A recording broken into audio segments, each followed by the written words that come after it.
क्योंकि मन को जब तक उसके सामने कोई ऑब्जेक्ट या कोई उसको ऐसा आदर्श नहीं मिलता तो मन किस में लगाओगे। मन की वृत्तियों का बिखराव है, इंद्रियों के द्वारों पर बैठा हुआ है, 10 इंद्रियों रसों की और स्वाद की भोगी हैं, और जब जब वो स्वाद और रस एकांत में बैठता है याद आती हैं, मन भटकता है। मन को रोकने का प्रयास करोगे, गुरु का वचन याद करोगे, गुरु के बताए हुए मंत्र उपदेश या शिक्षा से जो तुम्हें नाम दिया गया है उस नाम में मन को जोड़ के एकाग्रता में पहुंचोगे, और तुम्हारा मन एकाग्र होके जब उन रूहानी मंडलों पर चढ़ाई शुरू करेगा तो तुम्हें प्रकाश भी दिखाई देगा, शब्द की धुन भी सुनाई देगी, और गुरु भी शब्द रूप में प्रकट होके तुम्हारी मदद करेगा और तुम्हारा मन टिक जाएगा। जब मन टिक जाएगा तो अंतर का रस आना शुरू हो जाएगा। ये शब्द गुरु का काम होता है। शब्द गुरु जब मिल जाता है तो शिष्य के भ्रमों का नाश हो जाता है। लेकिन ये एक दिन का काम नहीं है, लंबा तरीका है। इसके लिए अनेक जो राजे महाराजाओं के हुक्म दिए, उदाहरण दिए, उनकी बातें बताई कि गोपीचंद भर्तृहरि राजा ने रानियों को रोता छोड़ दिया, महलों को त्याग दिया, सुख सुविधा आराम को छोड़ दिया। क्यों त्याग दिया? उनमें सुख नहीं था। अगर उनमें सुख होता तो भोगता सारी जिंदगी। बलख बुखारा के बादशाह बलख बुखारा का ताज को ठोकर मार के यहाँ कबीर साहब जैसे संतों के झाड़ू नहीं निकालता, लेकिन ठोकर मार दी राज को। क्यों मार दी? कि उसने सोच लिया कि जो शक्ति प्रभु की भक्ति में है, जो आनंद उनके नाम के जपने में है, जो अपनी वृत्तियों को अंदर में समेटने में है, ऐसा आनंद संसार के किसी पदार्थ में नहीं है। एक बार जब तुम अपने मन को टिकाना सीख जाओगे, मैं कहता हूं तुम रह नहीं पाओगे उसके बिना। अमली आदमी जिस प्रकार से अमल नहीं मिलता वो तड़पने लगता है। जिसको अमल खाने की आदत होती है, अगर उसको एक वक्त में ना मिले तो तड़पना शुरू कर देता है। तो नाम का नशा तो उससे करोड़ों गुना ज्यादा है। अगर तुमने एक बार उस नाम को जपने की, उसमें ठहरने की और मन को एक जगह पर रोकने की आदत डाल ली तो आपको भी इसी प्रकार से उस नाम की तलब लग जाएगी, उसके बिना आप रह नहीं पाओगे। और जब वो हालत आपकी हो जाएगी तब सोच लेना कि जीवन मुक्त हो गए हो। इसी जीवन में आप वो सुख और आनंद, आप चाहे जागृत अवस्था में बैठना, चाहे चलते हुए देखना, चाहे खाते हुए देखना, आपकी तो हालत वैसी की वैसी रहेगी। दुनिया में रहते हुए दुनिया की नहीं रहोगे, लेकिन ये सोचते हो कि ना तो मेरी बातों से तुम ऐसा कर पाओगे। लेकिन इन बातों को मान के अगर तुम अंदर में ठहरना सीख जाओगे तो मैं दावा और गारंटी करता हूं कि निश्चित रूप से आप उस आलम को, उस आनंद को प्राप्त कर लोगे। धीरे धीरे करके आदत डालो। जो जो तुम अंदर में धसते चले जाओगे, नाम से जुड़ते चले जाओगे और वो आनंद आपको मिलता जाएगा, तो आपका मन दिन प्रति और ज्यादा बढ़ता चला जाएगा।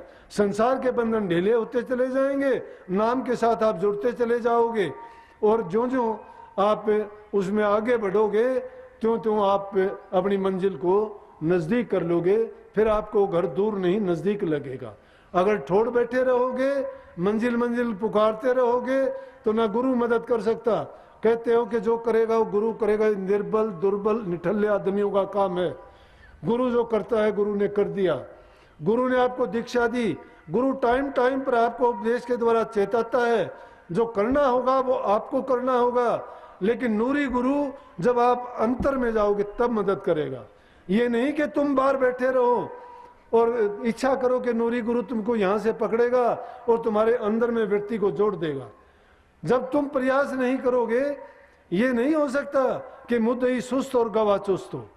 इसमें तो मुद्दई को तो सुस्त होना पड़ेगा, गवाह अपने आप चुस्त हो जाएगा। वो सुस्त होता ही नहीं है कभी भी। इसलिए प्रेमियों, गुरु का उपदेश मैंने अपने गुरु से जो सीखा, जो उनकी शिक्षा का सार है, वही आपको बताता हूं। मेरे पास करने के लिए कुछ नहीं होता, मन तो बोलना भी नहीं आता, मैं तो यूं बस धक्का मार देता हूं। लेकिन सतगुरु कृपा करता है, जो भी आपके लिए अच्छा होता है, आपके लिए लाभकारी होता है, आपके जीवन के सुधार के लिए, हर प्रकार के जीवन, गृहस्थ का जीवन, समाज का जीवन और आध्यात्मिक जीवन को बनाने का होता है, वही शिक्षा आपके प्रति कही जाती है। और हम तो ऐसे अधम जीव हैं, हमारे पास क्या है? गुरु की सेवा का थोड़ा बहुत मौका मिल गया था, उसके कारण देखो क्या है। अगर पूरी गुरु की शिक्षा ली होती, गुरु के महत्व को समझे होते, तो क्या कहा कि पूरी संसार को बदल डालते। ये तो थोड़ा सा ही था, लेकिन गुरु ने कृपा बहुत कर दी। थोड़ा सा करने से उन्होंने इतनी कृपा कर दी। अब हम पछताते हैं कि हम और ज्यादा अगर करते तो पता नहीं गुरु क्या का क्या करता। गुरु तो करता के करता है, उनके पास सब दौलत है, वो तो बख्शिश कर दे, एक सेकंड में कर दें, पूरी सृष्टि को एक बार में उतार दें।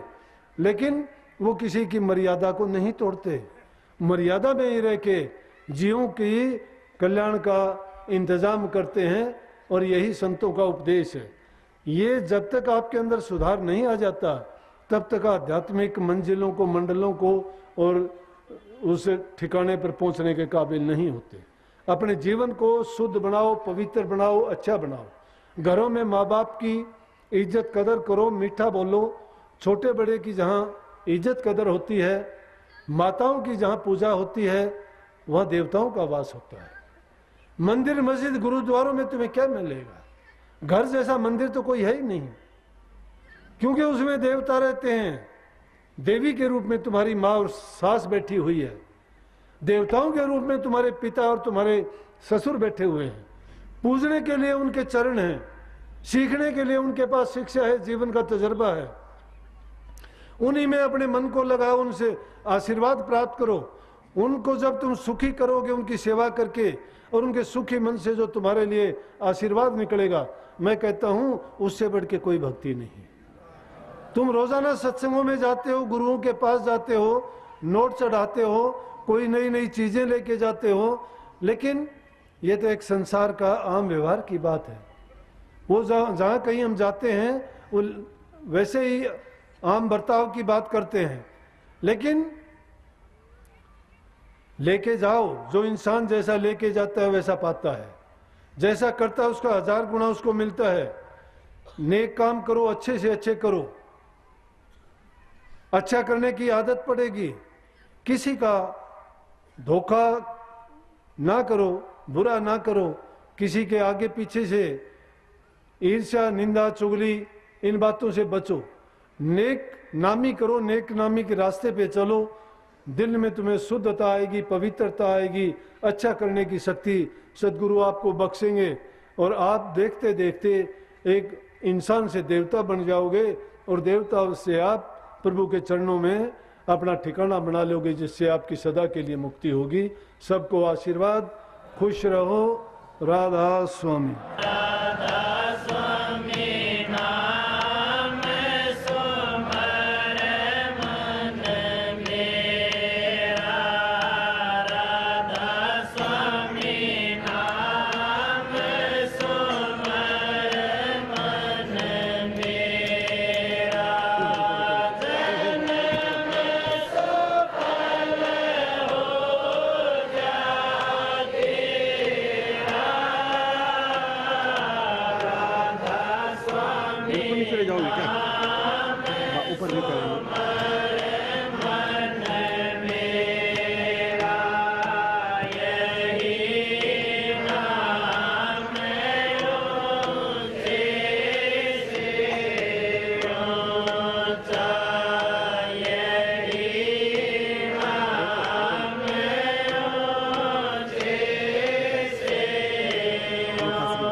सबको आशीर्वाद राधाष्टमी। नाम वालों के लिए अभी मैं थोड़ी देर में बताता हूँ, जो भी हुक्म होगा संदेश मिल जाएगा।